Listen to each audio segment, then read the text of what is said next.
Colère dans les rues de Jérusalem, cette fois-ci pas entre juifs et arabes, mais entre juifs et juifs.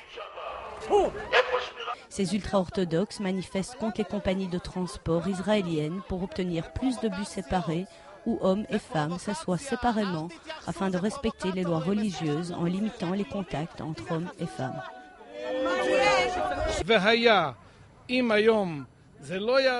Et si notre message n'est pas entendu aujourd'hui, nous serons prêts à prendre des mesures drastiques pour que nos exigences soient satisfaites.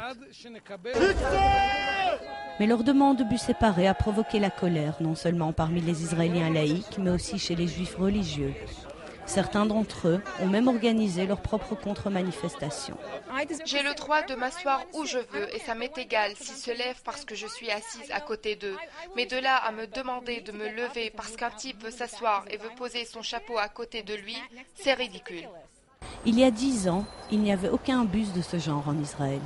Aujourd'hui, on estime à 90 le nombre de lignes de bus dédiées à la communauté ultra-orthodoxe à travers le pays. Nombre d'entre elles seraient séparées.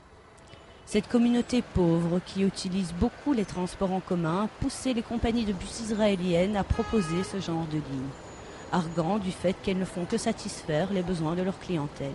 Sur ces lignes, les femmes s'assoient à l'arrière, elles sont supposées porter des tenues décentes et utilisent en général les portes arrière.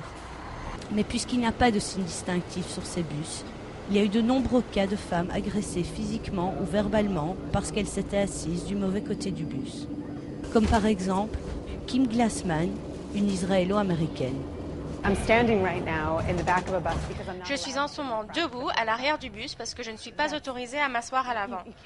On ne peut pas vivre ça dans une société libre. C'est simplement inacceptable. Les activistes des droits civiques ont porté l'affaire devant la Cour suprême israélienne, contestant la légalité de ces lignes de bus. Une décision de la Cour est attendue en juin après la publication d'un rapport gouvernemental sur la question. Nous voulons être sûrs de ne pas être sur un terrain glissant, alors que la ségrégation s'installe à un endroit et personne ne sait où cela va s'arrêter. Nous voulons nous assurer que la vie publique en Israël n'est pas régulée par la séparation entre hommes et femmes.